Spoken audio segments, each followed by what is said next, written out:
So hello everyone, उम्मीद कर रहा हूँ सब लोग ठीक होंगे। तो आज से एक नया इनिशिएटिव आप लोगों के लिए शुरू हुआ है। हर महीने आपको एक सिंगल वीडियो मिलेगा। उस महीने का सारा करंट अफेयर्स, ज्योग्राफी और एनवायरनमेंट का आप लोगों के लिए बिल्कुल अच्छे से शॉर्ट में कवर करा दूंगा। अब यहाँ पर जो भी काम की चीज़ें होंगी वही पढ़ेंगे हम लोग। ऐसे तो फिर परेशान हो जाते हैं हम बहुत सारी चीज़ें याद करने में। तरीके भी बताऊंगा क्या क्या चीज़ें, कुछ बैकग्राउंड लिंकेजेस, सारी चीज़ें आपको बताऊंगा। एक सिंगल वीडियो मिलेगा। ये है महीना जनवरी का। ठीक है। हाँ, कभी कभी हो सकता है कोई टॉपिक थोड़ा बड़ा आ जाता है जिसमें ज़्यादा लिंकेजेस लगेंगे, सारी चीज़ें होंगी, तो उसको मैं सेपरेट अलग से कवर करता रहूँगा बीच बीच में। तो इस बात को थोड़ा सा ध्यान रखें आप। मान लीजिए उदाहरण के तौर पे कि फॉर एग्जांपल COP 27 है, कॉन्फ्रेंस ऑफ पार्टीज़, तो उसके लिए अलग से वीडियो आएगा आपके लिए एग्जाम से पहले। तो ऐसे बड़े बड़े टॉपिक्स जो होंगे उनको हम ब्रॉडली अलग से करेंगे। बाकी जो न्यूज़ बनी हुई है उसको मैं एक साथ कवर करने जा रहा हूँ। ठीक है। तो इनिशिएटिव पसंद आए तो कमेंट जरूर करिएगा। So let start. सबसे पहले बात करना है अपने को Sunni dam hydro power project. ये डैम का जो कॉन्सेप्ट है, मान के चलिए कि नाम भी पता हो जाए, रिवर भी पता हो जाए, तो भी अपना काम हो जाएगा यहाँ पे। ठीक है। क्योंकि इससे रिलेटेड कुछ एक दो चीज़ें और भी न्यूज़ में है। उदाहरण के तौर पे यहाँ पर कैबिनेट कमेटी के द्वारा जो है on economic affairs has approve the investment of, काफ़ी पैसा लगा के जो है ये डैम बन रहा है। अब हमारे लिए काम की बात क्या है यहाँ पर जो है वो ये है कि कहाँ पर बन रहा है ये डैम। तो ये सतलज रिवर से कनेक्शन बनाना है अपने को कि भैया सतलज रिवर का संबंध है इससे। दूसरी इंपॉर्टेंट बात कि कल को कोई पूछ भी ले कि स्टेट कौन सा होगा, तो अपने को मालूम हो कि भाई ये हिमाचल प्रदेश के बारे में बात कर रहे हैं आप लोग। दूसरी इंपॉर्टेंट बात इसमें जो अपने को याद रखनी है वो याद ये रखनी है कि साथ में एक्चुअल में यदि आप देखोगे तो 3 हाइड्रो पावर प्रोजेक्ट यहाँ पर एक्चुअल में बन रहे थे, जिसमें मतलब डैम्स की तरह आप इसको कंसिडर कर सकते हो। ये जो दिखाई दे रहा है आपको, इसके साथ लोहरी स्टेज 2 और सुन्नी डैम, ये तीनों नाम अपने को याद रखने हैं। तो फाइनली सच्चाई ये निकल के आ रही है कि आपको सतलज रिवर पता हो, उसके बाद में लोहरी डैम पता हो, उसके बाद में ये सुन्नी डैम पता हो, और हिमाचल प्रदेश पता हो। बेसिक आइडिया भी हो जाएगा तो आपका काम हो जाएगा। ज़्यादा इसमें फिर परेशान होने की ज़रूरत नहीं है। इससे रिलेटेड आपको न्यूज़ हमेशा देखने को मिलेगी। सो ये चीज़ ध्यान रखिएगा। उसके साथ साथ नो डाउट हिमाचल प्रदेश पे किस नदी पे बनाया जा रहा है, ऐसे सवाल कभी पूछेंगे भी, तो मुझे नहीं लगता आपको ऐसी कोई दिक्कत होने वाली इसमें। कमिंग टू द नेक्स्ट बात जो इंपॉर्टेंट है, लोहरी प्रोजेक्ट के नाम से यदि सेपरेशन भी आ जाए कि भाई चीज़ क्या है, तो अब मुझे नहीं लगता आपको कोई दिक्कत होनी चाहिए, क्योंकि काफ़ी ये स्टेजेस में बन रहा है और हाइड्रो इलेक्ट्रिक प्रोजेक्ट है ये, जल विद्युत परियोजना। ठीक है। तो ये लोहरी प्रोजेक्ट को अच्छे से पढ़ लेना, इसके नाम से अलग से भी आ सकता है, या नॉर्मली यदि वो इसने सुन्नी डैम के बारे में बात करेगा तो मुझे नहीं लगता। अच्छा, ये इंटरफेस मैंने आप लोगों के लिए इसलिए इस्तेमाल किया है क्योंकि इसमें स्लाइड्स थोड़ी और क्लैरिटी से दिख जाती हैं इंस्टेड ऑफ स्मार्ट बोर्ड। ठीक है। अब हम बात करेंगे मैन्युफैक्चर्ड सैंड, एम सैंड। अब मालूम है कि सबको घर बनाना है, रेत चाहिए सर। रेत तब कहाँ से आएगी? तो नदी से आएगी। नदी से आएगी तो फिर सैंड माइनिंग होगी, इलीगल सैंड माइनिंग होगी। भैया इलीगल सैंड माइनिंग होगी, चलो ठीक है, कर दिया आपने, लेकिन उनका तो सोचो, जो मरीन ऑर्गेनिज्म है उनका क्या होगा। तो सीधी सी कहानी है, एम सैंड करके एक वर्ड आया है एग्जाम में। यदि एम सैंड आ जाएगा तो आधे टाइम समझ ही नहीं आएगा कि क्या है ये। मैन्युफैक्चर्ड सैंड है। मतलब क्या कि ध्यान से सुनना, जो नॉर्दर्न कोलफील्ड लिमिटेड है, उत्तरी जो कोलफील्ड का जो क्षेत्र है, मतलब एक तरह से कंपनी मान लीजिए, कोल इंडिया की है सब्सिडरी है, जो कि उन्होंने एम सैंड का शुरुआत किया। अब इसमें क्या है, एम सैंड का मतलब क्या है? तो ये जैसे नदी की सैंड हमें दिखाई दे रही है, तो रिवर में हमें क्या होता है, रिवर जब कोई चल रही होती है तो रिवर से हम लोग देखते हैं कि इरोजन से बार बार ये सारी चीज़ों से हमें एम सैंड देखने को, मतलब नदियों द्वारा सैंड आ जाती है इरोजन वगैरह की प्रोसेस से।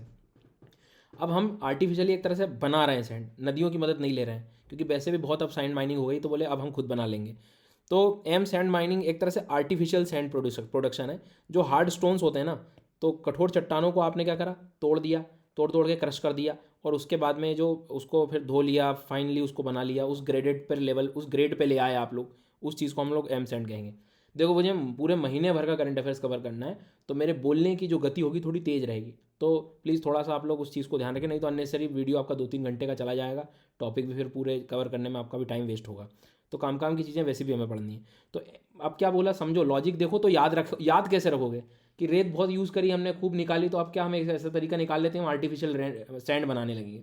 सैंड आर्टिफिशियल कैसे बनेगी? तो सर सिंपल सी बात है, मैं काम करता हूँ, मैं जो है जो स्टोन्स हैं, जो रॉक्स हैं, उनको क्रश करना शुरू कर देता हूँ और उसी ग्रेड पे ले आता हूँ।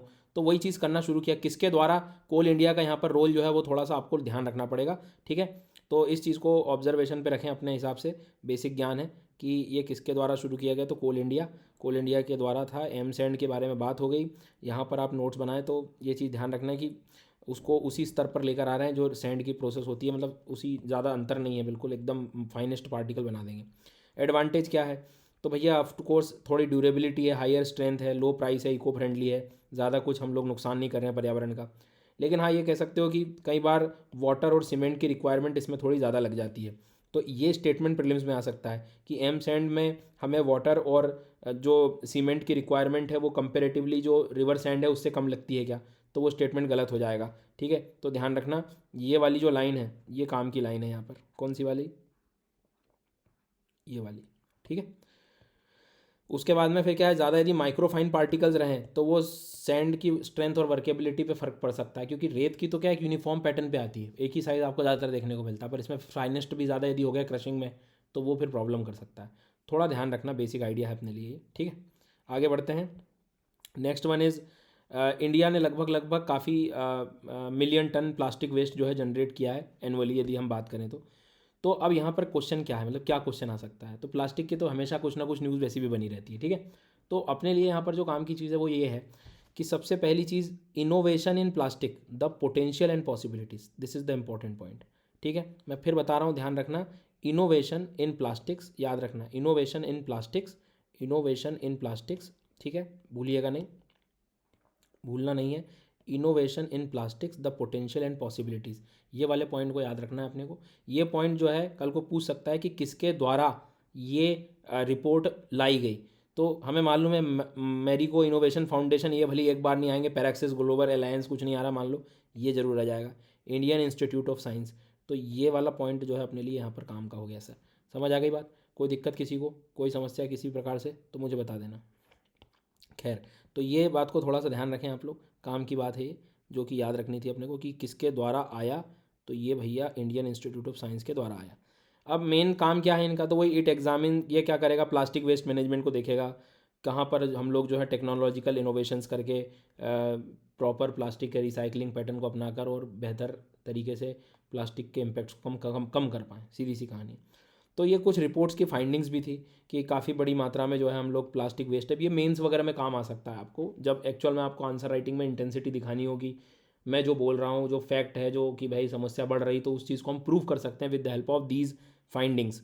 तो आप ये कह सकते हो कि प्लास्टिक वेस्ट जो है कई बार आप देखोगे तो डंप वगैरह में चला जाता है, कहीं भी हम लैंडफिल कर देते हैं, लेकिन अब वो क्या इतना बायोडिग्रेडेबल होता नहीं है, तो कि एकदम, या मतलब जिसको आप कह सकते हो कि जैव रूप से उसका इतना उपचार तरीके से नहीं हो सकता कि कोई डिकम्पोज़र या अपघटन करता है उसको ख़त्म कर दें, बहुत दिनों तक रखा रहता है, फिर वो पोल्यूशन ही फैला रहा होता है, सॉइल को पोल्यूट करता है, कई बार फिर उसमें फसल लगेगी यदि तो वो पोल्यूटेंट जो है फूड चेन में आ जाता है, फिर कार्सिनोजेनिक बन जाता है, बहुत सारी दुख दर्द हैं।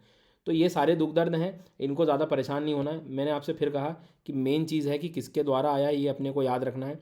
कुछ जो आप देख सकते हो कि इतने मिलियन टन जो है ये कर रहा है, लेकिन उसमें से सिर्फ 30% ही रिसाइकल हो रहा है, तो ये अपने आप में एक इशू हो गया है। ठीक है, तो कहने का मतलब ये है, इसके साथ साथ इस रिपोर्ट ने कुछ रिकमेंडेशन दिए जो हमारे आंसर राइटिंग में काम आ सकती हैं, कि landfill and incineration taxes must be levied India to encourage the recycling.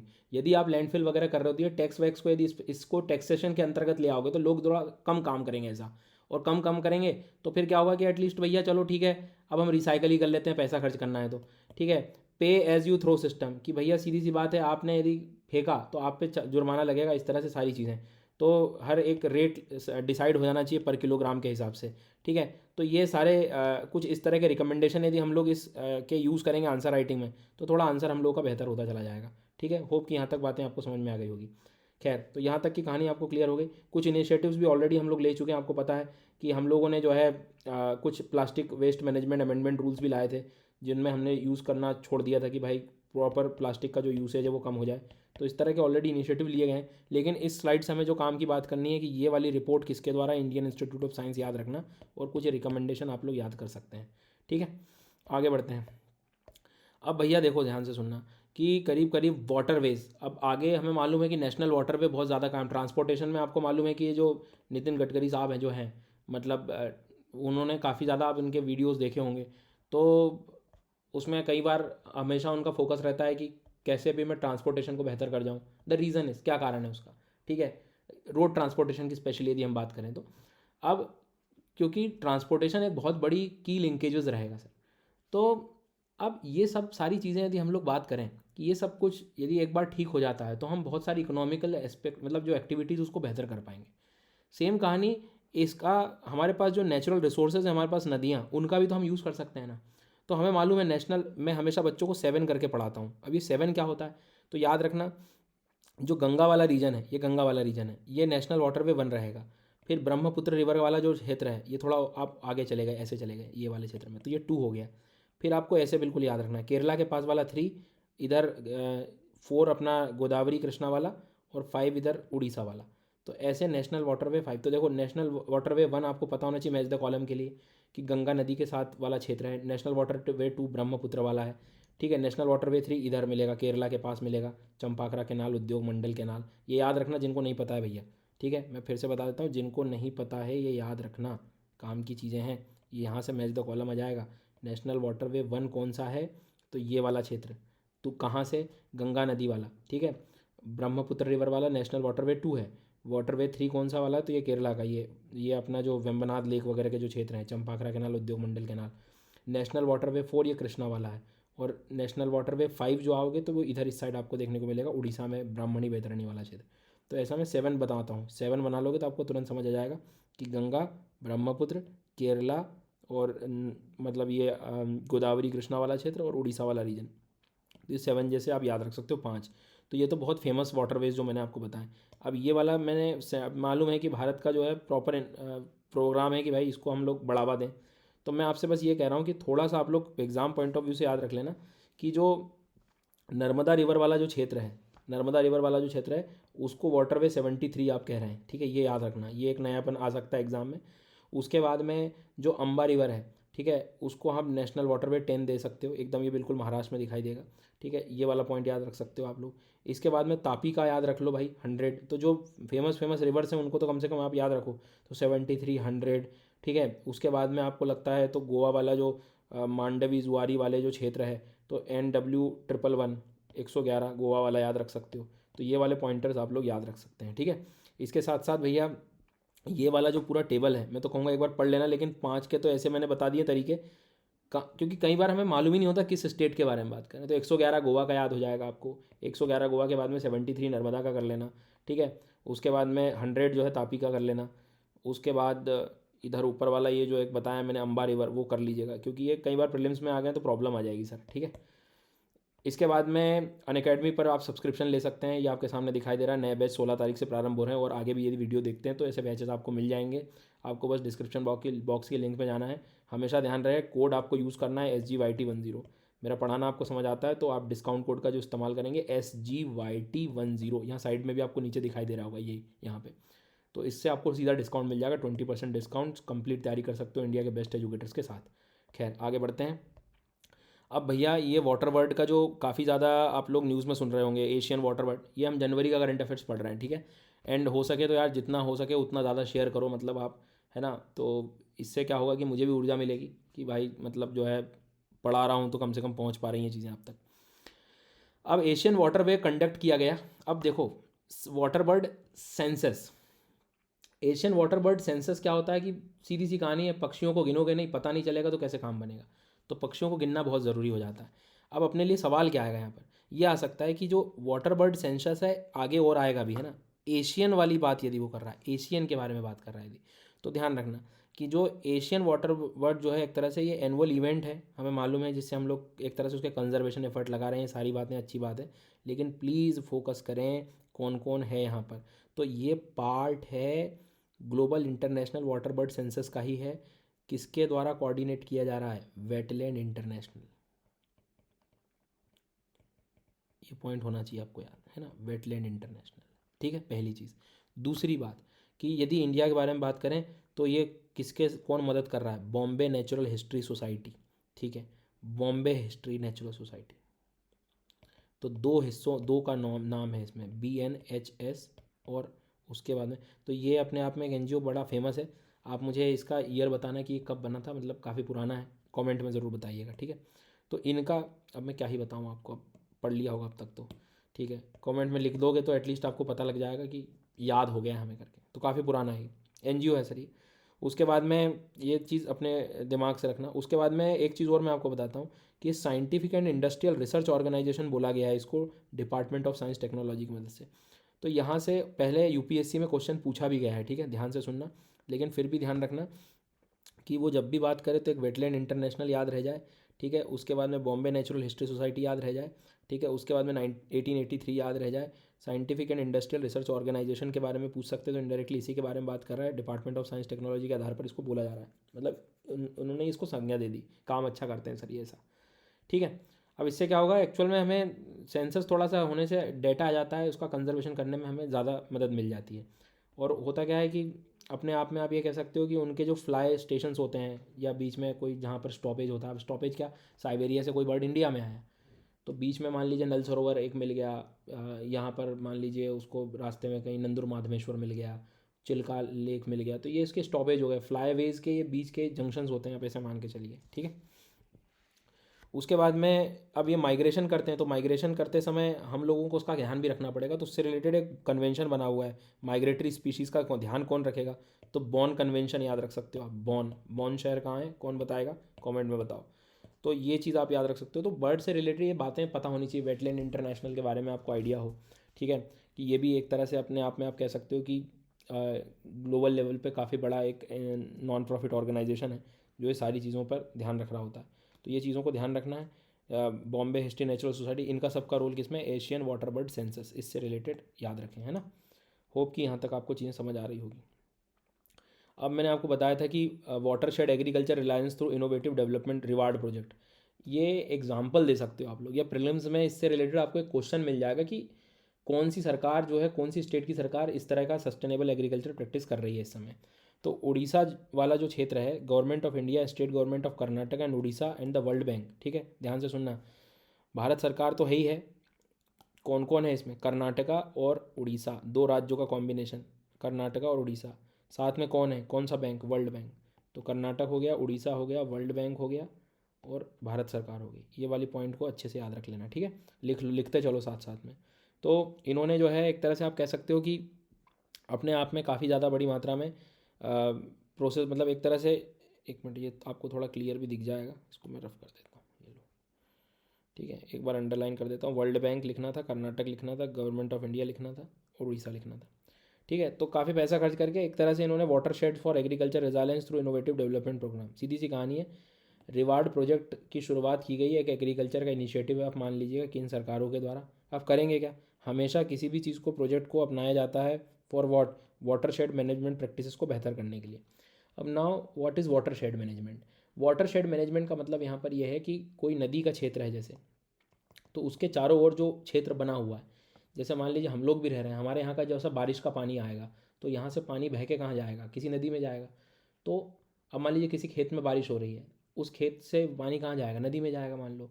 तो वो क्षेत्र जहाँ से पूरा वाटर घूम फिर के जा रहा है किसी मेन स्ट्रीम्स में, वो पूरा वाटर शेड है। इनडायरेक्टली ओवरऑल हमें लैंड प्रैक्टिसेस ठीक करनी है, जितने भी ज़मीन के हिस्से हैं जहाँ पर एग्रीकल्चर हो रहा है, जहाँ पे सॉइल ज़्यादा डिस्टर्ब हो रही है, एग्रीकल्चर किया जा रहा है, वाटर मैनेजमेंट, सॉइल मैनेजमेंट, सारी चीज़ों का मैनेजमेंट वाटर शेड मैनेजमेंट के अंतर्गत आएगा। तो वाटर शेड का मतलब कहने के लिए तो इसको आप नॉर्मली जल विभाजक कह देते हैं हिंदी में भी, मतलब माउंटेन से लगा के वैली तक का पूरा कॉन्सेप्ट, कि जहाँ जहाँ से वो पानी जा रहा है नदी का।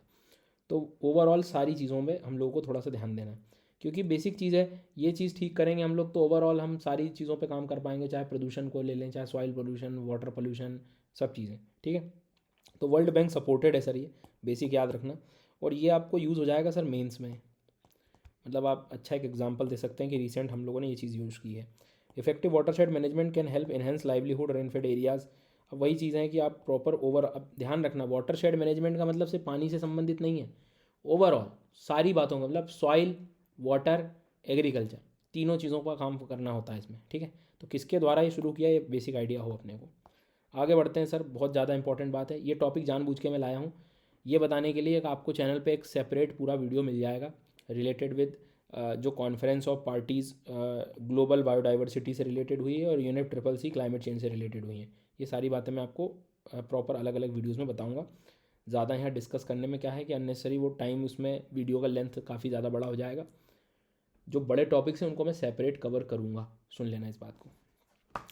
नेचर रिस्क प्रोफाइल क्या है।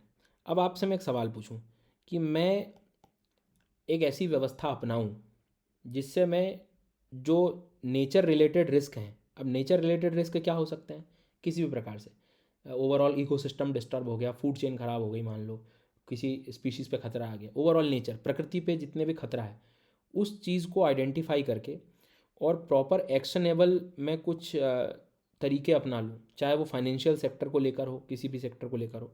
तो यहाँ से क्या क्वेश्चन आएगा कि यूनाइटेड नेशन इन्वायरमेंट प्रोग्राम, ध्यान से सुनना, ध्यान से सुनिएगा मैं क्या कह रहा हूँ, काम की चीज़ बता रहा हूँ, ध्यान से सुनिएगा। United Nation environment programme UNEP, ठीक है। और एसएनपी ये जो ग्लोबल रेटिंग वाली बात है, तो ये चलो ठीक है, ये भले एक बार काम का नहीं, ये यूनाइटेड नेशन इन्वायरमेंट प्रोग्राम याद रखना, इन्होंने लॉन्च किया है नेचर रिस्क प्रोफाइल।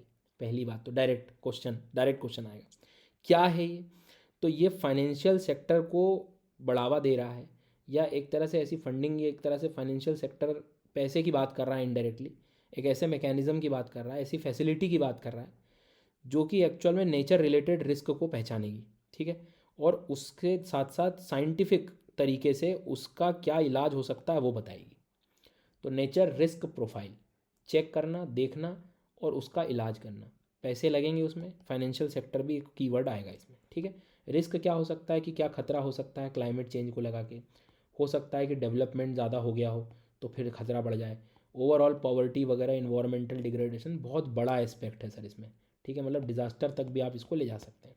तो यूनाइटेड नेशन एनवायरनमेंट प्रोग्राम के द्वारा ये शुरू किया गया है। दूसरी बात, कब आया है, कहाँ आया है, ये क्वेश्चन आ सकता है।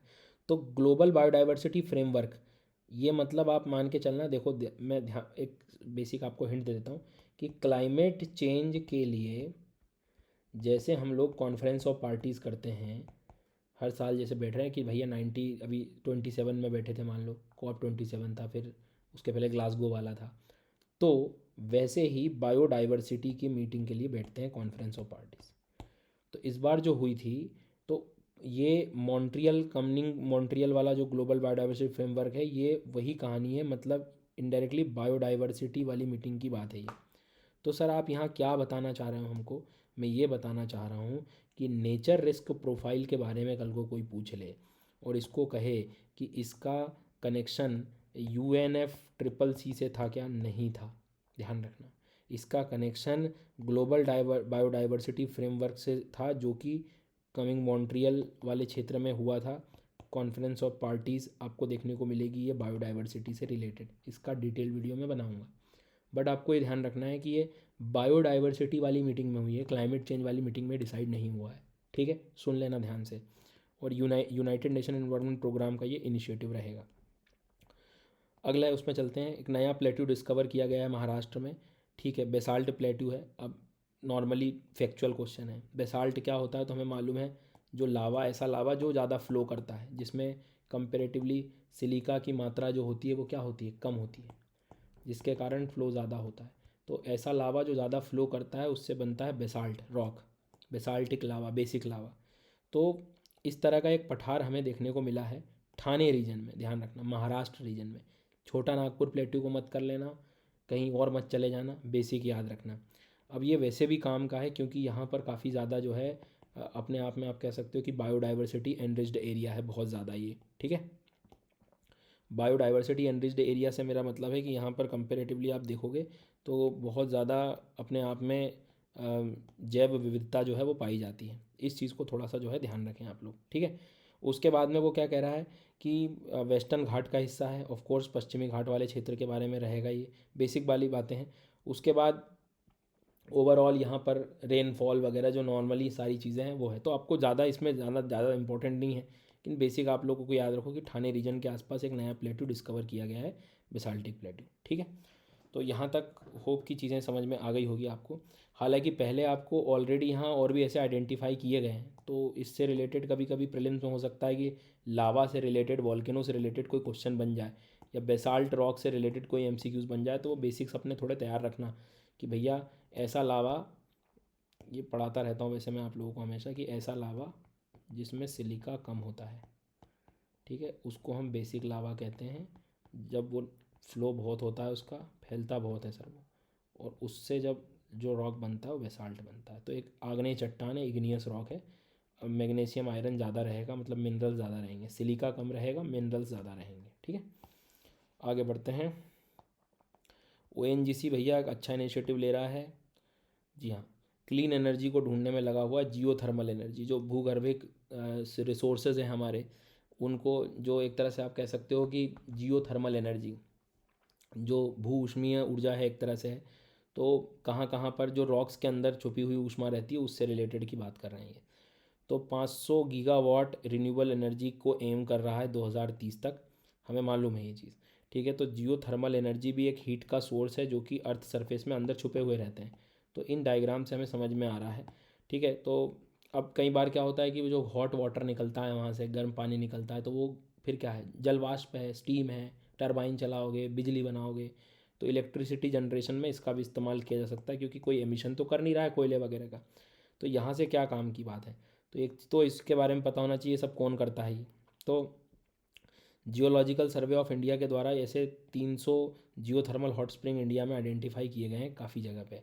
तो ये तो चलो ठीक है, बेसिक बात है, कौन आइडेंटिफाई करता है हॉट स्प्रिंग वगैरह, तो ये जियोलॉजिकल सर्वे ऑफ इंडिया का काम है, ये अपने को बेसिक पता हो। For prelims point of view आपको लद्दाख की ये साइट्स पता होनी चाहिए, पूगा रीजन और चुमथंग रीजन, ये काफ़ी ज़्यादा जियोथर्मल साइट्स हैं, ठीक है। यहाँ पर आपको देखने को मिलेगी पूगा एंड चुमथंग रीजन, अच्छे से पढ़ लीजिएगा ये, ठीक है, भूल जाओगे। ये इंटरफेस ठीक लग रहा है ना, आप ज़रूर बता दीजिएगा मुझे कमेंट में। इसके बाद में गुजरात का कैम्बे रीजन भी है, ठीक है, टाटापानी रामकोटा वाला रीजन छत्तीसगढ़ का। उसके बाद में कम्मान इन तेलंगाना, इन रत्नागिरी इन महाराष्ट्र, काफ़ी पॉसिबल साइट्स हैं, लाल रंग से जो लिखा हुआ है प्लीज़ भैया नोट डाउन कर लेना इनको, ठीक है। और यहाँ पर आपको 10 गीगावाट तक की जो है एनर्जी प्रोवाइड करने का प्रयास है। आगे बढ़ते हैं, और भी आप देख सकते हो, जिसमें मैं बता रहा था कि जो चुमथंग जो क्षेत्र है चुमथंग लद्दाख में, वो यहाँ पर देखने को मिलेगा, ठीक है। आगे बढ़ते हैं, इसके बाद में environmental information awareness capacity building and livelihood programme. कुछ नहीं है, सिंपल सी कहानी है। पहले हमारे पास आपने देखा होगा कई बार वेबसाइट में ये अक्षर लिखा रहता था एनविस करके, ठीक है, उसका ही नाम बदल गया एनविस का ही। ये अब environmental information awareness capacity building livelihood programme, ये पूरा नाम करके इसका ये नाम चेंज हो गया। पहली चीज़ तो ये पॉइंट ऑफ याद रख लीजिएगा, ठीक है। उसके बाद में ये मतलब नॉर्मली याद रखना है कि इसका नाम इन्होंने चेंज किया। अब ये क्या है, मतलब ये 1983 में एक प्रोग्राम लाया गया था, इसमें कुछ नहीं है, एक वेब इनेबल्ड रिपोजिटरी है ये, ताकि पूरी पर्यावरण की इन्फॉर्मेशन हमें वहाँ से मिलती रहे, ठीक है। मतलब इनडायरेक्टली आप ये कह सकते हो कि जैसे अभी भी एनविस की आप वेबसाइट ओपन करोगे तो वहाँ पे आपको ना काफ़ी चीज़ें, जैसे कहाँ पर वाइल्ड लाइफ सेंचुरीज़ हैं, कहाँ पर क्या है, एलिफेंट रिजर्व क्या है, इनकी प्रॉपर लिस्टिंग वगैरह, तो पर्यावरण से संबंधित बहुत सारी जानकारी मिलने का एक अच्छा रिसोर्स था, ये वेब रिसोर्स था। उसका थोड़ा सा नाम इन्होंने चेंज कर दिया है। तो environmental information awareness capacity building livelihood programme organised है नेशनल वर्कशॉप ऑन लाइफ। अब ये लाइफ वाला जो था वो मैं आपको अलग से उसमें जब अपन कॉन्फ्रेंस और पार्टीज पढ़ेंगे तब उसमें बता दूंगा, तो उसकी चिंता करने की ज़रूरत नहीं। तो ये प्रोग्राम के तहत ये लॉन्च किया गया था, मतलब इन्होंने लॉन्च किया है, किन्होंने लॉन्च किया है, तो ये एनविस का नाम चेंज हुआ है और इन्होंने ये प्रोग्राम ऑर्गेनाइज कराया था, ठीक है। ये इसलिए थी ये न्यूज़, लेकिन अपने लिए वो न्यूज़ से ज़्यादा जो फिलहाल काम की चीज़ है वो ये है कि एनविस का नाम कैसे क्या चेंज हो गया, ये या है क्या, इसका काम क्या है। तो इसका काम वही है, single stop web enabled repository. Repository का मतलब होता है यहाँ पर कोई चीज़ का एकत्रण होना, जमा होना, तो सारी चीज़ों का इन्फॉर्मेशन का एक साथ जगह थी, वो एक जगह पर सब सारी चीज़ें आपको वहाँ पर मिल जाएंगी, ठीक है। तो बेसिक याद रखना कि इसका कुछ नाम चेंज हुआ है, और मन करे तो अभी आप पढ़ सकते हो, तो लाइफ के बारे में पढ़ लीजिएगा, ये भी अच्छा इनिशिएटिव शुरू हुआ था। तो कॉन्फ्रेंस ऑफ पार्टी जब पढ़ाऊंगा तो आपको ये और मैं बता दूंगा। कवल टाइगर रिजर्व मेरी नॉर्मल आप लोगों ने क्लासेस ली होंगी, तो वैसे मैं बता दूं शाम को 7 बजे डेली मेरी स्पेशल क्लास भी होती है अनअकैडमी पर, फ्री क्लासेस होती हैं, तो वो आप लोग ज्योग्राफी को अच्छे से, और वहाँ पर जो स्टैटिक पोर्शन है वो अच्छे से कवर कर सकते हैं। वहाँ पर प्रैक्टिस से, पोलिंग व्यवस्था से मैं मतलब याद करवा देता हूँ। आगे बढ़ते हैं, तो कवल टाइगर रिजर्व के बारे में बात करते हैं। यार कवल टाइगर रिजर्व की कहानी सिंपल सी बात है, कल को पूछे तो कहाँ है, तो पहला आंसर आपका होना चाहिए सर कवल टाइगर रिजर्व जो है वो कहाँ है भैया, सीधी कहानी तेलंगाना में है। इतना तो कम से कम याद रखना, ठीक है। टाइगर रिजर्व है मतलब टाइगर का यहाँ पर थोड़ा सा आपको ध्यान रखना है कि टाइगर को कंजर्व कर रहे हैं हम लोग। दूसरी इंपॉर्टेंट बात, गोदावरी और कदम नाम की नदी यहाँ पर आपको देखने को मिलेगी, तो गोदावरी कदम नाम का भी ध्यान रखना है कि किसका संबंध है। तो एक तो ये बना दिया, टाइगर मिल रहा है, तेलंगाना में है, किसके बारे में बात हो रही है, तो ये चीज़ थोड़ी सी याद रखना। इसके बाद में एक चीज़ और बताऊंगा कि यहाँ पर काफ़ी ज़्यादा कुछ बर्ड्स वगैरह देखने को मिले थे, जो वाटर बर्ड सेंसस हुआ था, एशियन वाटर बर्ड सेंसस हुआ था, जिसके बारे में भी हम चर्चा कर रहे थे। तो यहाँ पर भी काफ़ी बर्ड्स देखने को मिले थे, तो कवल टाइगर रिजर्व इनडायरेक्टली इस तरह से न्यूज़ में था। यहाँ पर आप देखोगे तो थोड़ा सा टेम्परेचर वगैरह कम ही रहता है, मतलब ज़्यादा रहता है, इतना ज़्यादा रेनफॉल कम रहती है, तो इतना ज़्यादा एवरग्रीन फॉरेस्ट नहीं मिलेगा। तो यहाँ पे जो फॉरेस्ट वगैरह भी है ड्राई मिलेगा, ड्राई टाइप का, जैसे सागौन का वृक्ष, टीक वगैरह जो आप बैम्बू, इस तरह के आपको जो है मतलब ड्राई फीचर हैं, यहाँ कोई एवरग्रीन वाला हिस्सा नहीं है। तो ये मानसून के हिसाब से आप समझ सकते हैं। Next one is green steel क्या होता है। देखो अब मैंने कहा कई बार कॉन्टेक्स्ट इन न्यूज़ कई बार हमें काम नहीं आएगा एग्ज़ाम में, बेसिक अवेयरनेस पता होनी चाहिए। ग्रीन स्टील क्या होता है? ग्रीन स्टील वो चीज़ है कि उसको बनाने के लिए आपने फॉसिल फ्यूल का इस्तेमाल नहीं किया। जैसे आज हमें लोहा बनाना होता है, लोहा हमने जब पृथ्वी से लिया तो हमें आयरन ओर में मिलता है, आयरन ओर में मिला। अब आयरन ओर में आप ले तो लिए, लेकिन उसको पिघलाओगे, कच्चा लोहा जो रहेगा उसको पहले पिघलाना पड़ेगा, तो कोयले से पिघलाओगे, कोयला धुआं करेगा, पर्यावरण प्रदूषण करेगा। तो अब मुझे एक ऐसा स्टील बनाना है जो कि फॉसिल फ्यूल इसमें इस्तेमाल ना हो। तो हमने क्या किया, ग्रीन हाइड्रोजन का इस्तेमाल किया। ग्रीन हाइड्रोजन वगैरह को हम इस्तेमाल करके और बिजली बना के, बिजली से भी हम वहाँ पर पहुँच सकते हैं। तो इस बात को थोड़ा सा ध्यान रखना कि कल को कोई एक ऐसा स्टेटमेंट आ जाए कि व्हाट इज़ ग्रीन स्टील, तो ग्रीन स्टील का मतलब सीधी सी कहानी नाम से समझ में आ रहा है कि आप उसमें indirectly without use of fossil fuel, so called green hydrogen is one stop solution that could help to reduce the steel industries carbon print. अब by the way, green hydrogen के लिए बहुत ही डिटेल्ड वीडियो मेरे इसमें मिल जाएगा, एक playlist है नीचे आपको मैं वो कर दूंगा, प्लेलिस्ट है रिसेंट टॉपिक इन न्यूज़ करके, उसमें मैंने ग्रीन हाइड्रोजन बहुत डिटेल में पढ़ाया है, पढ़िएगा सर, आनंद आएगा।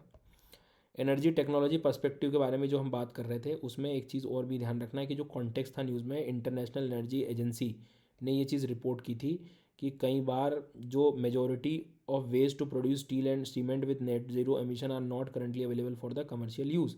मतलब इनडायरेक्टली ये कह सकते हैं हम लोग कि जितने बड़े स्तर पर हम लोगों ने दावे किए थे कि भैया हम लोग जो है नेट ज़ीरो एमिशन के पैटर्न से नेट ज़ीरो मतलब कार्बन का उत्सर्जन नहीं करेंगे, और कार्बन का उत्सर्जन नहीं करेंगे तो बिना उत्सर्जन किए हम लोग स्टील का डेवलपमेंट करेंगे, लेकिन वो उस स्तर पे अभी आया नहीं है कि जो कमर्शियल स्तर पे उससे यूज़ होने लगे।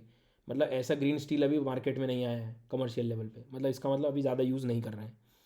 तो ये इसके बारे में पूछा जा सकता है, इंटरनेशनल एनर्जी एजेंसी क्या है?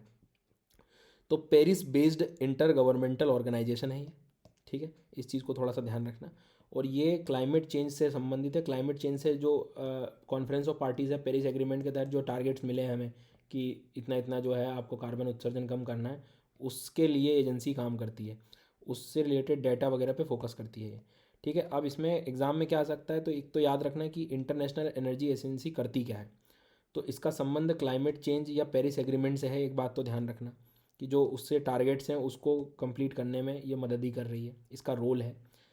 इसके तीन हिस्से हैं एक्चुअल में, इसके जो मेंबर्स कंट्रीज़ हैं, कुछ कुछ एसेशन कंट्रीज़ हैं और कुछ एसोसिएशन कंट्रीज़ हैं।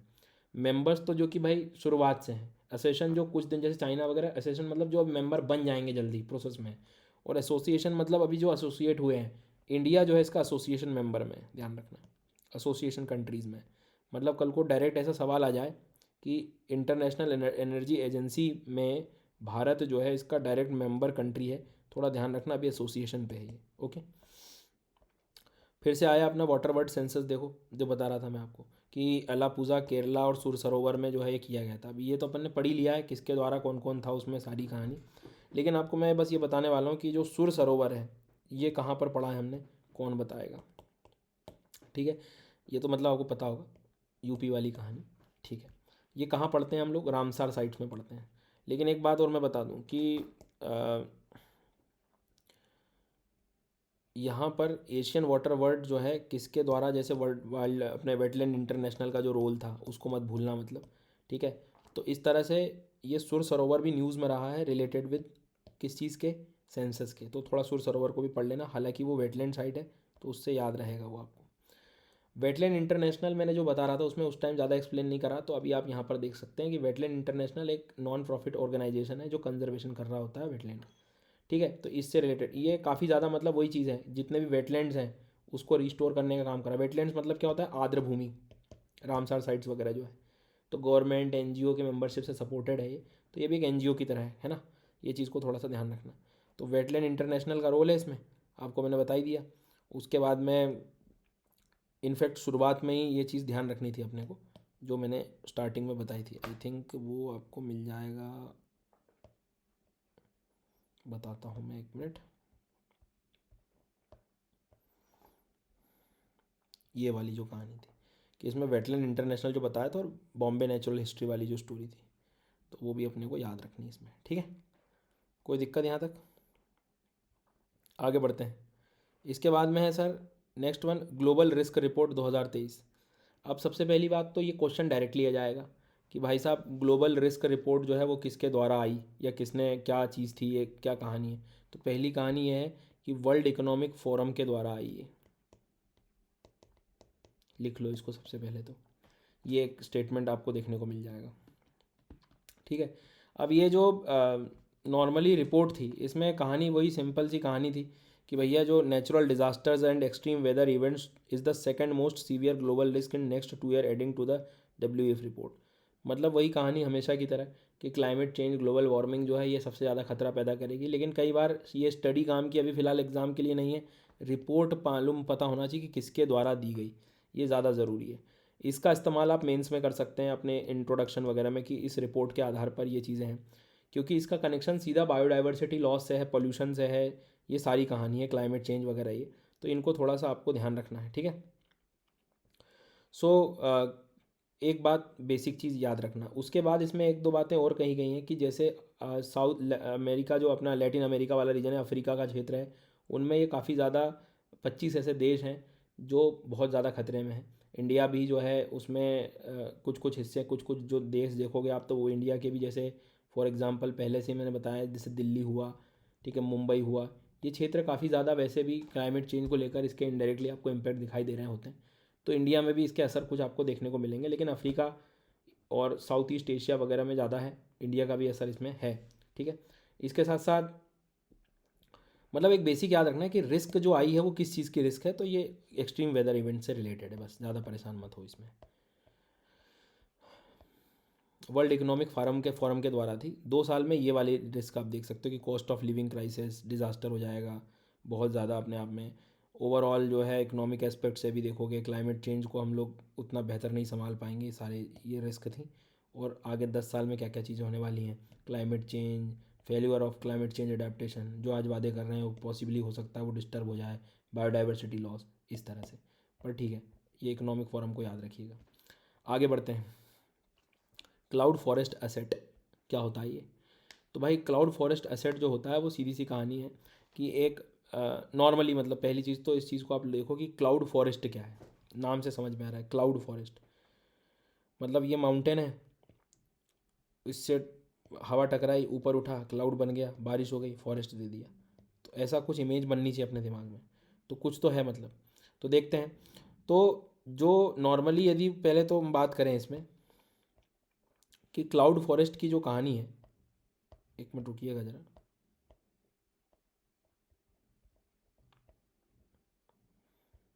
ठीक है, पहले हम यहीं से पढ़ लेंगे। तो हाँ, तो जो क्लाउड फॉरेस्ट की जो कहानी है कि सबसे पहले एक रिपोर्ट से हम लोग शुरू करें कि cloud forest asset financing a valuable nature based solution was release by earth security.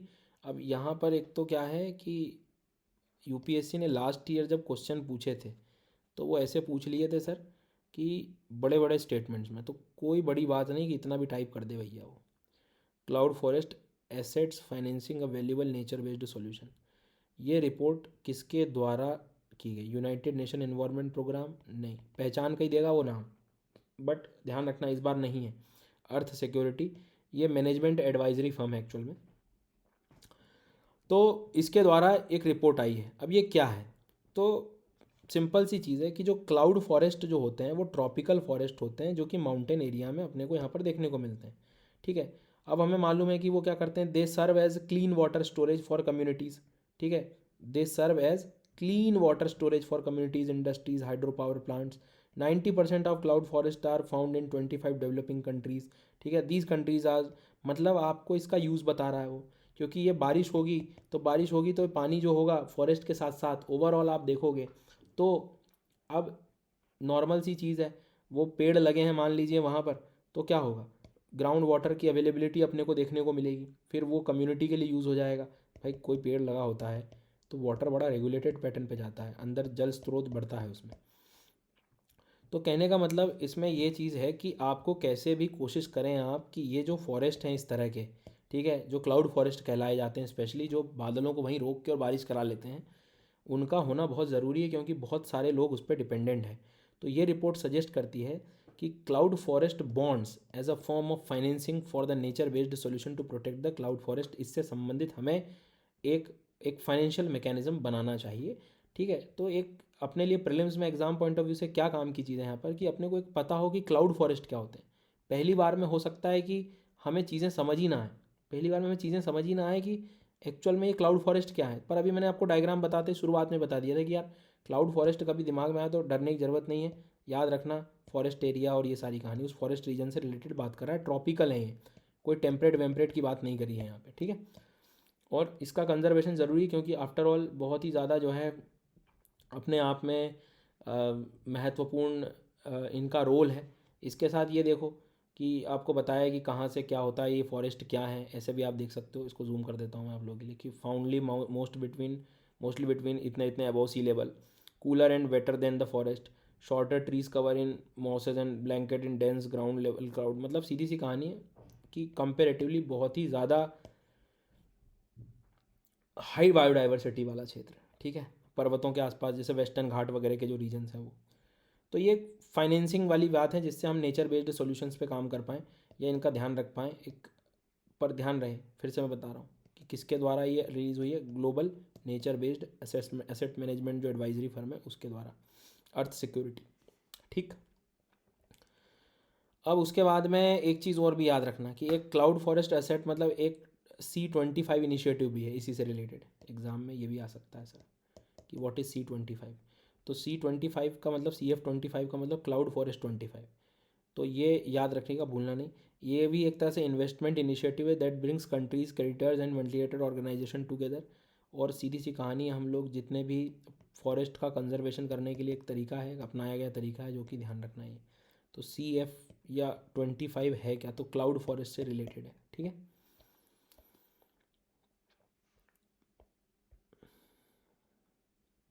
चलिए इसके बाद में ये ज़्यादा परेशान मत होना, ये मैं आपको PDF दे दूंगा तो आपको लगे तो रीड कर लीजिएगा, मैंने देख लिया, ज़्यादा कोई काम का है नहीं वो। समुद्रायन मिशन पे आते हैं भैया। हाँ, समुद्रायन मिशन का सीधी कहानी है, हमने क्या किया है, अब हमने एक ऐसी ऐसी मशीन बनाऊंगा जो अंदर चले जाएगा समुद्र के अंदर और जाकर रिसर्च विसर्च करे आए बढ़िया से, वो चीज़ है ये। सर समुद्रायन मिशन एक ऐसा मिशन है जिसमें हम लोगों ने एक सबमर्सिबल व्यवस्था बनाई कि एक ऐसी मशीन है जो शरीर मतलब एक तरह से पानी के अंदर जो है जाएगी और 3 लोगों को कम से कम बिठा सकती है, 3 ह्यूमन बींग्स को लगाएगी, सब वाटर डेप्थ 6000 मीटर तक अंदर चली जाएगी, डीप ओशन में जाएगी, वहाँ जाके हम लोग कर लेंगे रिसर्च बहुत सारी, ठीक है। और इसको हम कह रहे हैं मत्स्य, मत्स्य, ठीक है, मत्स्य 6000। ये इज़ बीइंग डेवलप्ड बाय किसके द्वारा बनाई गई है, तो National Institute of Ocean Technology, जी हाँ NIOST, अच्छे से पढ़ लीजिएगा। काम क्या है इसका, तो सीधी सी कहानी है, अंदर की जो जितने भी माइनिंग है या जितना भी आप कह सकते हो कि अंदर हमारे ओशियंस के अंदर डीप सी एक्सप्लोरेशन करना होता है, हमें माइनिंग करनी होती है, बहुत सारी चीज़ों को जब देखना होता है, तो ये सारी कहानी आप कह सकते हैं कि कुछ ना कुछ हम लोग समुद्र को एक्सप्लोर करने के लिए व्यवस्था बनाई गई है। इसमें आप देखेंगे तो ऑटोनोमस स्कोरिंग सिस्टम है, ऑटोनोमस अंडर वाटर व्हीकल है, डीप सी माइनिंग सिस्टम है, बहुत सारी चीज़ें हैं। तो ये कुछ कीवर्ड्स हैं जो आप एक दो बार रीड करेंगे तो आपका काम हो जाएगा। हालांकि एक बेसिक आइडिया भी आपको हो गया करंट अफेयर्स का तो आपका काम हो जाएगा, ध्यान रखना। इनडायरेक्टली आप देखेंगे तो ये सब डीप सी मिशन जो हमारा चल रहा है करंट अफेयर्स में, आप लोगों ने पढ़ा भी होगा, उसके तहत ये सब कुछ किया गया है। तो कभी ऐसा इनिशिएटिव पूछ भी ले कि भारत कुछ कर भी रहा है कि हम डीप सी एक्सप्लोरेशन वगैरह के लिए, तो डीप सी ओशन हम मिशन तो कह देते हैं, लेकिन ध्यान रखना है इसमें कि समुद्रायन मिशन जो है काफ़ी महत्वपूर्ण है। किसके द्वारा आया है ये, national Institute of Ocean technology के द्वारा। ये सारी चीज़ें अपने को ध्यान रखनी है, ठीक है। मिनिस्ट्री ऑफ अर्थ साइंस रहेगा इसमें, बेसिक ज्ञान ये भी याद रखें।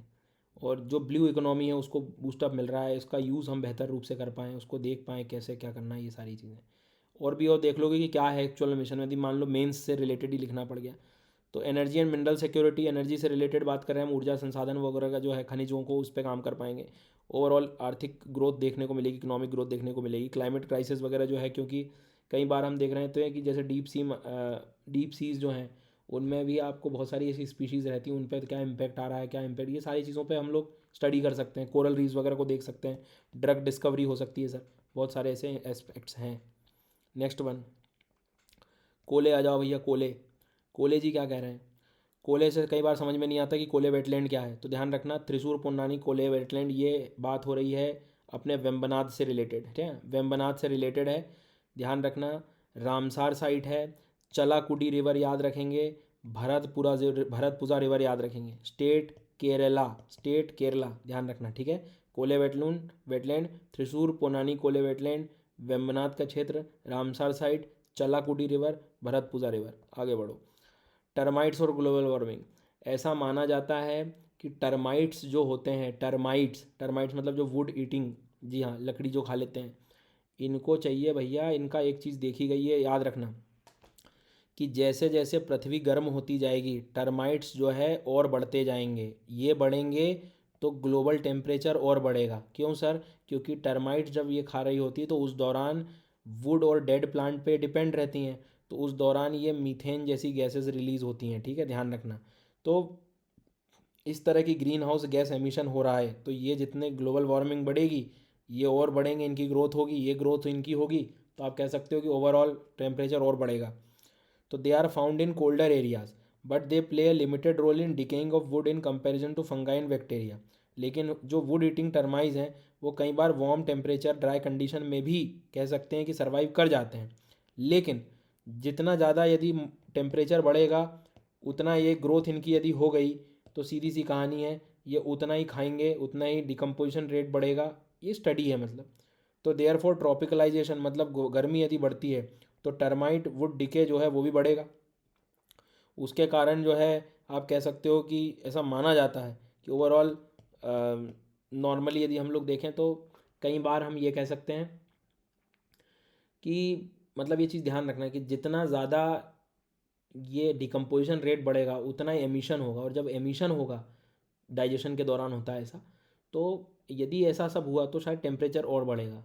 तो कुछ कुछ स्टडी पता है क्या कहती हैं, हर 10 डिग्री टेम्परेचर बढ़ने पर टर्माइट जो है वो 7 गुना और बढ़ जाता है, मतलब इसका मल्टीप्लिकेशन ही हो रहा है। अब ये काम ऐसी कोई स्टडी डायरेक्ट काम की एग्ज़ाम के लिए नहीं है, लेकिन एग्ज़ाम में एक स्टेटमेंट हमेशा दिक्कत कर सकता है कि क्या ग्लोबल वार्मिंग से टर्माइट्स का कनेक्शन बना सकते हैं कि गर्मी ग्लोबल वार्मिंग से टर्माइट्स का जो रेशो है वो बढ़ जाएगा क्या? बढ़ जाएगा। टर्माइट से भी ग्लोबल वार्मिंग के लिए रिस्पॉन्सिबल है क्या? हाँ है रिस्पॉन्सिबल, ये भी ध्यान रखना। ऐसे सवाल पूछ सकते हैं। लिविंग रूट ब्रिज कहाँ है? तो आपको पता है ये लिविंग रूट ब्रिज, इस तरह के ब्रिजेज आप लोगों ने देखे होंगे ना, तो एक ही राज्य हमेशा हमें याद आता है टेंटेटिव लिस्ट में जो यूनेस्को के। कहाँ है भैया? मेघालय में है सर जी। तो ध्यान से मेरी बात सुनना। एक तो चीज़ कि एक फार्मर ने यहाँ पे कोई अच्छा इनिशिएटिव लिया था कि एक बढ़िया से जो है उन्होंने मतलब रूट ब्रिज बना दिया था। लेकिन अपने को ध्यान रखना है एग्ज़ाम पॉइंट ऑफ व्यू से रिवर, ये रिवर कहाँ है, ओंकार रिवर कहाँ है, तो मेघालय में है। ठीक है, ओंकार रिवर मेघालय में, याद रखना। अब इसमें जो है इन्होंने ये जो जिंकेंजिरी करके जो एक शब्द है, Meghalaya is known for its living root bridges locally known as Jingkiengjri.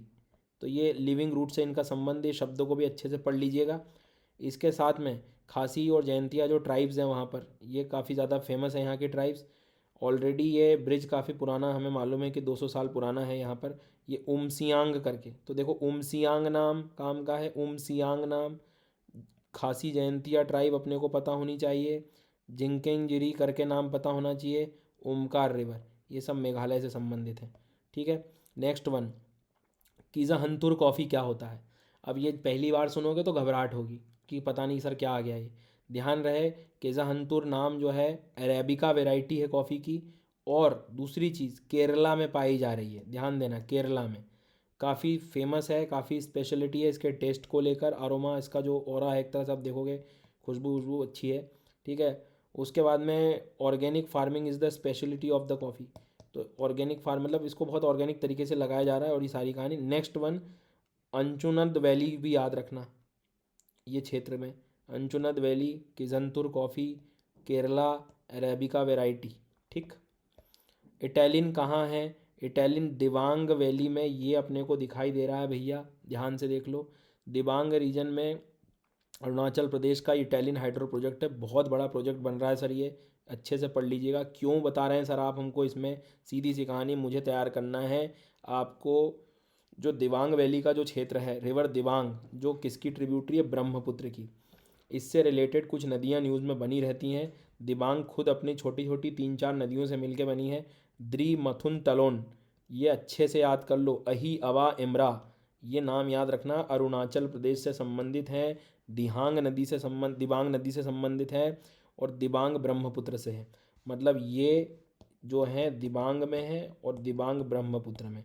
तो तंगोन दिरी रिवर को अच्छे से पढ़ना, तंगोन तलोन मथुन दिरी अही अवा इमरा। ये स्लाइड भले ही आप स्क्रीनशॉट ले लें, लेकिन एक दो बार पढ़ लोगे समझ में आ जाएगा। पायरो रीजन्स, बाकी डिस्काउंट कोड आपको सबको पता होगा, SGYT10 भैया, इसका आप इस्तेमाल कर सकते हैं for the subscription.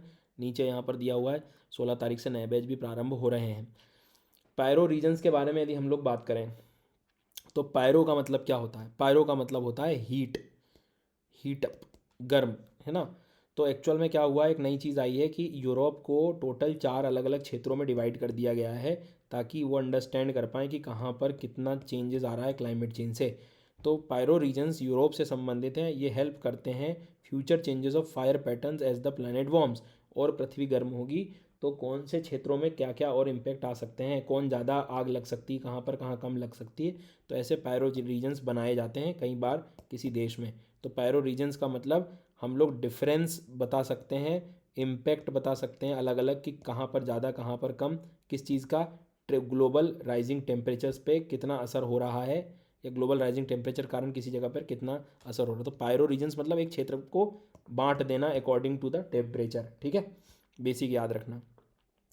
Siyom bridge कहाँ है पूछेगा वो, तो वही कहानी सर सेम। सियोम ब्रिज जो है अरुणाचल प्रदेश में है, स्टेट याद रखना है। सियोम रिवर याद रखना है। किसके द्वारा बनाया जा रहा है? बॉर्डर रोड ऑर्गेनाइजेशन के द्वारा। अब बॉर्डर रोड ऑर्गेनाइजेशन के द्वारा एक ब्रिज बनाया गया है, सियोम ब्रिज। सियोम जो है अपने को याद रखना, जो अरुणाचल प्रदेश से संबंध है।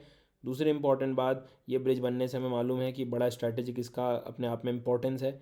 और सिंपल सी बात है, Siyom river is the tributary of Brahmaputra river. दूसरी इंपॉर्टेंट बात, BRO के बारे में पता होना चाहिए, ध्यान रखना, ये मिनिस्ट्री ऑफ डिफेंस के अंतर्गत आता है। मिनिस्ट्री ऑफ डिफेंस के अंदर कौन? BRO। शुरुआत हालांकि 1960 से इसकी हुई है, ठीक है। आगे बढ़ते हैं। मुनरो थ्रूथू आइलैंड। अब Munroe island, Kallada river, Munroe island, देखो भैया ये कहाँ पड़ा है? अष्टमुडी लेक से संबंधित है। 3 गोले बनाए हैं इस पूरी स्लाइड में, तीनों गोलों को अच्छे से कर लो। अष्टमुडी लेक रामसार साइड में पढ़ते हैं क्या हम लोग? वेम्बनाथ सष्टम कोट्टा अष्टमुडी, जी हाँ, तो वो है। अब उस लेक को रामसार साइड तो हम पढ़ ही लेते हैं, लेकिन वहाँ पे एक आइलैंड है जो कि याद रखना है, मुनरो आइलैंड, ठीक है। यहाँ पर मुनरो आइलैंड के साथ में ध्यान से समझेंगे, कलड़ा रिवर है वहाँ पर अष्टमुडी लेक के पास, ठीक है। कलड़ा रिवर को अच्छे से याद रखना, प्लस निंदाकरा पोर्ट। निंदाकरा पोर्ट, कौन सा पोर्ट? निंदाकरा पोर्ट, ठीक है। ये बीच में न्यूज़ में आया था, नीला कुरुंजिनी, बिल्कुल नीले रंग का, जो ये भी पढ़ा होगा, ये तो आई थिंक पढ़ा होगा। अब ये क्यों पढ़ा रहे हैं सर आप? इनफैक्ट पढ़ा होगा, लेकिन आप 2 मिनट जब इसको देखेंगे तो ये देखेंगे कि इसमें बहुत सारी चीज़ सर आपने कवर कराई है। सबसे पहली चीज़ तो इसको शेड्यूल 3 में रखा गया है, पहली बात, ठीक है। वाइल्ड लाइफ प्रोटेक्शन एक्ट 1972 के अकॉर्डिंग शेड्यूल 3 के अंतर्गत। अब ये क्या है? तो नीला कुरुंजी जो है ये झाड़ियों जैसे श्रब है, वेस्टर्न घाट का क्षेत्र में लगती है। हमेशा याद रखना, सिर्फ केरला में नहीं, कर्नाटक में भी देखने को मिल जाती है। ओनली ओनली वर्ड जैसे गलत हो जाएंगे। नीला कुरुंजी फ्लावर 12 साल में एक बार आता है, ठीक है। अब प्लांट जो है कुंथी रिवर से इसका जो है एक तरह से नाम आया है, which flows through Kerala silent valley, जहाँ पर काफ़ी ज़्यादा है। तो नीला कुरिंजी अच्छे से याद रखना, कुरिंजी, कुंथी, साइलेंट वैली, केरला। और ज़्यादातर ये इस बार हमें एराविकुलम क्षेत्रों में भी देखने को मिला। एराविकुलम, एराविकुलम नेशनल पार्क, जहाँ पे नीलगिरी तहर इंडेंजर्ड स्पीशीज़, नीलगिरी तहर इंडेंजर्ड स्पीशीज़ बहुत ज़्यादा फेमस है, ठीक है। एराविकुलम को अच्छे से याद रखना। ब्लू कलर जो है इसका नाम एक्चुअल में वहाँ के ब्लू माउंटेन से रिलेटेड भी है। पलियन नाम की ट्राइब भी वहाँ पर आपको याद रखनी है, ठीक है। जो कि कई बार इसको एज वगैरह से कैलकुलेट, अपनी एज वगैरह कैलकुलेट करते हैं, जो तमिलनाडु में रहते हैं उसके हिसाब, मतलब इनका कनेक्शन है थोड़ा सा, कि tribal people living in Tamil Nadu use it is a reference of calculating their age. उसके हिसाब से वो अपनी उम्र कैलकुलेट कर लेते हैं, क्योंकि ये पर्टिकुलर टाइम पे जो है आ रही होती है, ठीक है। अच्छा, कुछ बच्चों को लग रहा होगा मेरी गति तेज़ होगी, लेकिन आप खुद भी समझते हैं गति तेज़ रखना भी पड़ेगा, नहीं तो ऐसे तो हम लोग साल भर लगा देंगे, करंट अफेयर्स ही पढ़ते रहो जीवन भर, फिर बस उसी की सहनाई बजती रहेंगी। तो काम काम की चीज़ें याद रखना। नीला कुरुंजी याद रख लेना, शोला फॉरेस्ट वेस्टर्न घाट याद रख लेना, 12 साल में आ रहा है, ठीक है। इसके अलग अलग यूसेज भी है, मेडिसिनल प्रॉपर्टीज़ वगैरह सारी चीज़ें हैं। उसके बाद में केरला के साइलेंट वैली क्षेत्रों में पड़ रहा है, एराविकुलम नेशनल पार्क में ये वाली चीज़ें फेमस है। ब्लू कलर जो है वो ब्लू माउंटेन से संबंधित है, मतलब वहीं पर देखने को मिलेंगे आपको। पलियन नाम भी याद रख लीजिएगा। और ये केरला की कहानी, बिल्कुल। बाय द वे अपना एक ब्लू माउंटेन अलग है, कहाँ पर है वो? नॉर्थ ईस्ट में है क्या कहीं पे? ये बहुत अच्छी चीज़ है, कन्फ्यूज़न इसमें हो जाएगा बहुत ज़्यादा। Wild life conservation bond, wild life conservation bond, ठीक है। पहला सवाल तो ये आएगा किससे रिलेटेड है, प्लीज़ ध्यान रखें। इसको राइनो बॉन्ड भी कहते हैं। राइनो मतलब राइनोसोरस को कंजर्व करने के लिए बॉन्ड है ये, ठीक है, पहली बात। नहीं तो हमें समझ ही नहीं आएगा, तो स्पेशली राइनो बॉन्ड भी कहा जाता है, ठीक है। उसके बाद में साउथ अफ्रीका के क्षेत्रों में जो राइनो है उनकी जनसंख्या को कंजर्व करने के लिए सब कुछ किया जा रहा है। किसके द्वारा? वर्ल्ड बैंक पैसा दे रहा है भैया।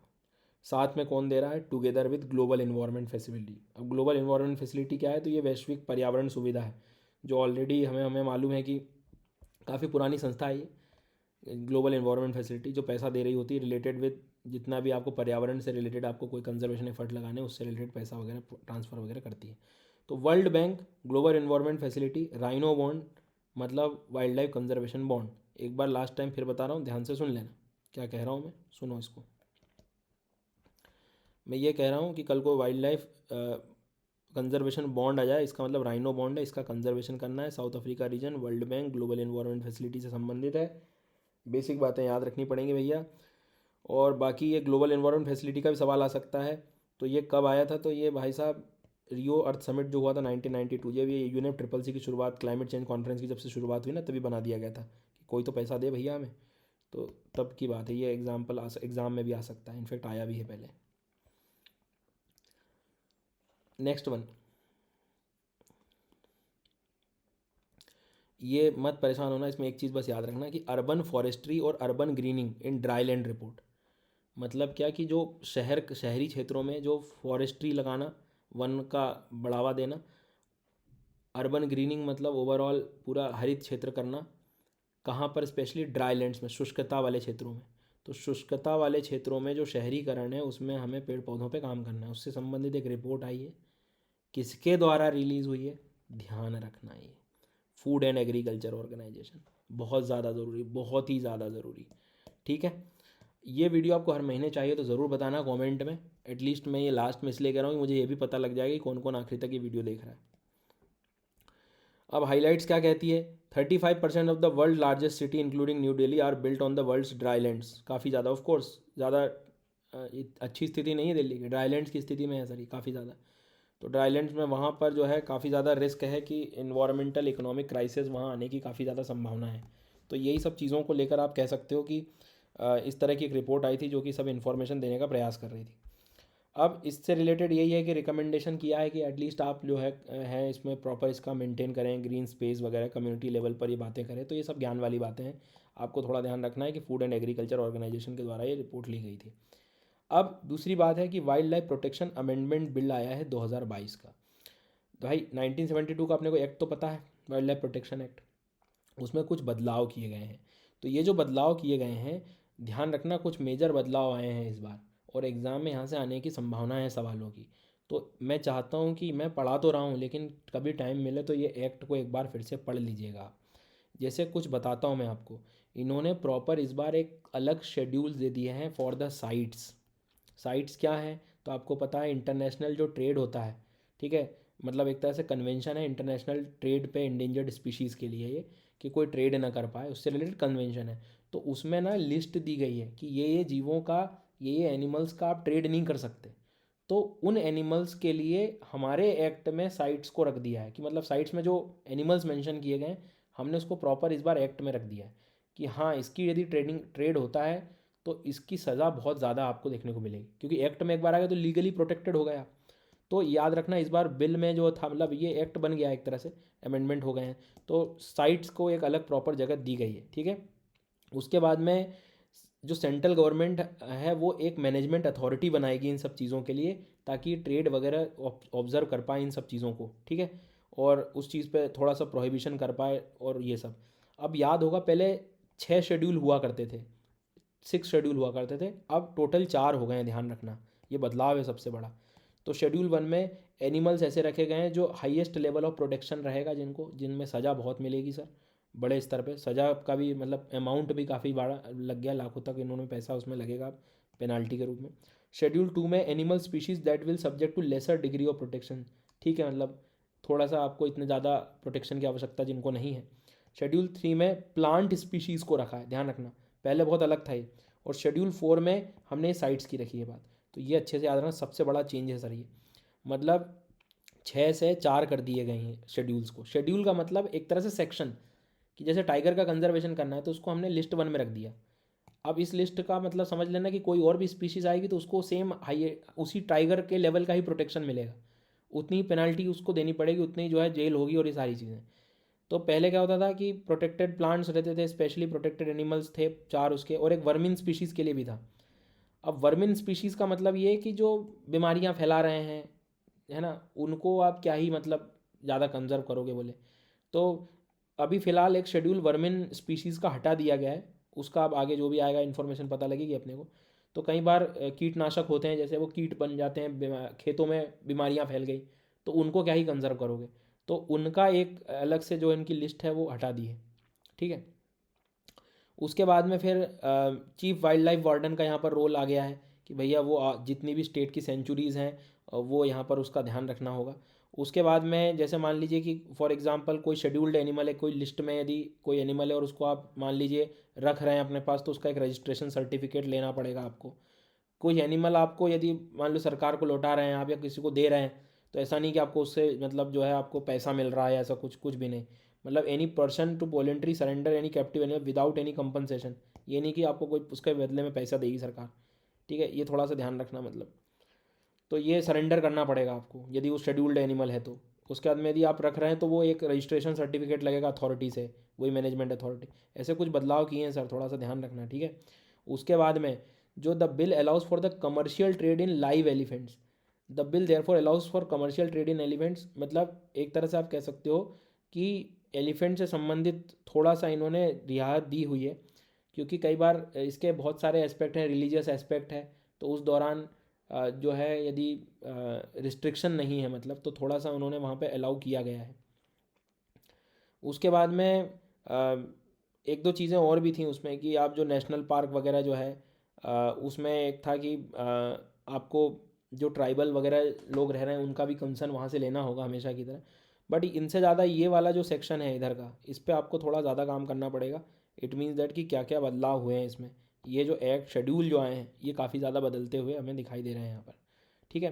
तो मतलब ये तो इशू क्या है, the exemption given to live element for the commercial trade, मतलब ये कि कई बार हो सकता है कि लिमिट रखें आप उस चीज़ में कि temple elephants came from the religious purpose, मतलब ट्रेड वर्ड का यहाँ पर डिफाइन नहीं करा, नहीं तो फिर और कहीं गलत इस्तेमाल होने लगा। रिलीजियस तो चलो ठीक है, तो एक थोड़ा इशू है वो। अभी भी वर्मिन का बता नहीं पा रहे हैं कि भैया कौन से उसमें हम लोग शेड्यूल में, अभी भी इसका एक सवाल है। उसके बाद में ट्राइबल कम्युनिटीज़ पर काफ़ी ज़्यादा इसका इम्पैक्ट है, क्योंकि आफ्टर ऑल ओवरऑल यदि हम लोग देखें कि कई बार ऐसी जगह भी हैं कि जहाँ पर ग्रेजिंग वगैरह को लेकर भी थोड़ा सा इसमें रियायत दी गई है। तो मतलब उसको भी कंजर्वेशन करने को कहा है कि मतलब इतना भी ज़्यादा आप जो है उसको ग्रेजिंग ग्राउंड नहीं बना सकते। तो उसमें बहुत सारी ट्राइब्स हैं, उन पे थोड़ा सा सवाल आ सकता है उनसे रिलेटेड, क्योंकि the will severely curtail the ability to graze across pastoral space in the conservation area. पहले क्या होता था कि जैसे कोई कंजर्वेशन एरिया है, थोड़ा कहीं ग्रेजिंग ग्राउंड है तो वहाँ पे कर लेते थे, ग्रेजिंग करा सकते हो आप। अब वो सारी चीज़ों पे थोड़ी सी रुकावट सी आ रही हैं, तो उससे रिलेटेड ट्राइबल कम्युनिटी पर भी एक सवाल अपने आप में आ रहा है। तो ये अपने आप में काफ़ी ज़्यादा बदलाव है जो कि आपको पढ़ लेना, मतलब इन्फॉर्मेशन है, ध्यान रखना इस एक्ट के अमेंडमेंट को अच्छे से पढ़ के जाना, जो इस बार प्रीलिम्स दे रहे हो एक बार अपने लेवल पे भी इसको अच्छे से पढ़िएगा। और अच्छी चीज़ें बता देता हूँ मैं आपको कि 51 आर्टिकल ए और जी कॉन्स्टिट्यूशन ये कहता है fundamental duty every citizen to protect, ये वाला पॉइंट अपने को पता होना चाहिए, ए और G. 42 amendment act 1976 forest and protection of wild animal birds was transferred from state to concurrent list, ये याद रखना कि जो wild animals and birds were जो ट्रांसफर थे वो स्टेट से दोनों में आएगा, मतलब सेंटर और उसमें भी आएगा ये। तो कॉन्करेंट लिस्ट में जो है इसको शामिल कर दिया गया है, तो थोड़ा ध्यान रखिएगा, ठीक है। साइट्स के बारे में पता हो हमें कि वो कन्वेंशन जो बनाया गया था कि ताकि हम लोग ओवरऑल इन जो ट्रेड हो सके इंडेंजर्ड स्पीशीज़ का उसको हम लोग रोक पाएँ, ये सारी चीज़ें, ठीक है। तो खैर यहाँ तक आई थिंक आपको समझ में आ गया होगा। साइट्स के 3 अपेंडिक्स हैं, वो भी पढ़ सकते हो आप। अपेंडिक्स 1 में जो ज़्यादा खतरे में है उनको रखा गया कि उनके ट्रेड को तो बिल्कुल रोकना ही है हमें, ठीक है। ज़्यादा जो खतरे में नहीं है लेकिन फिर भी उनके नंबर्स कम हो रहे हैं, उनको परमिट से आप थोड़ा बहुत ट्रेड उनका कर सकते हैं। जैसे अब भैया चीता को लाना था, इनको लाना था, उदाहरण के तौर पे एक एग्जांपल दे रहा हूँ, तो कई बार परमिट हो सकता है, ट्रेडिंग हो सकती है। और उसके बाद में अपेंडिक्स 3 में थोड़ा सा कम उसका स्तर है कि they are protected in the at least one country that is CITES member and that has petition other for the help in controlling international trade in the that species.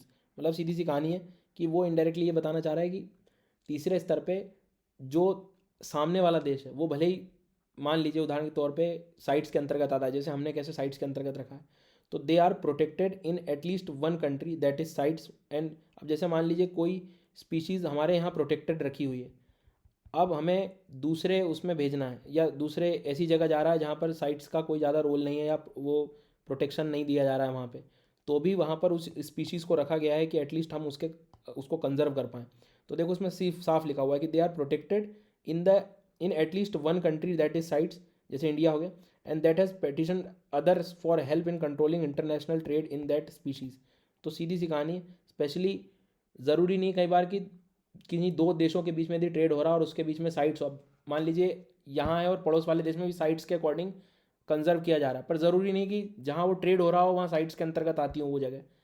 तो उन स्पीशीज़ को भी रखा गया कि ऐसा प्रावधान भी है कि यदि कंडीशन बनती तो भी हमें उसको कंजर्वेशन करने के अंतर्गत रखना पड़ेगा।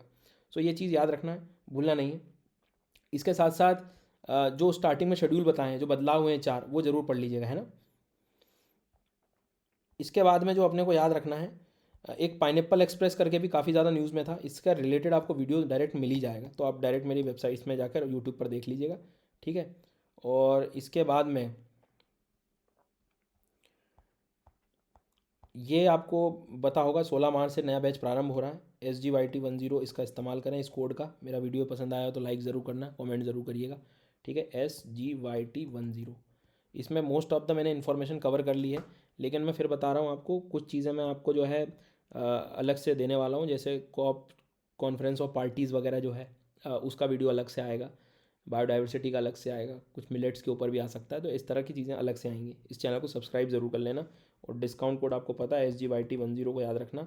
ये इंडिया के बेस्ट एजुकेटर्स के द्वारा ये बैच प्रारंभ हो रहा है सर, इसका फ़ायदा लें, एटलीस्ट जो 2024 की तैयारी कर रहे हैं, समय है, आप अपनी प्रिपरेशन को बेहतर लेवल पे ले जा सकते हैं। मैं ये नहीं कहता हूँ कि सेल्फ स्टडी में तैयारी नहीं होती, सब हो सकता है, लेकिन कई बार हमें आवश्यकता पड़ जाती है गाइडेंस की, उस चीज़ को समझो, ज़रूरत को समझो, और सब्सक्रिप्शन आप ले सकते हैं और कोड इस्तेमाल कर लीजिएगा SGYT10। आगे बात समझ में आता, कोई दिक्कत किसी को, कोई दुख दर्द, चलो और बताना कमेंट में। Thank you so much.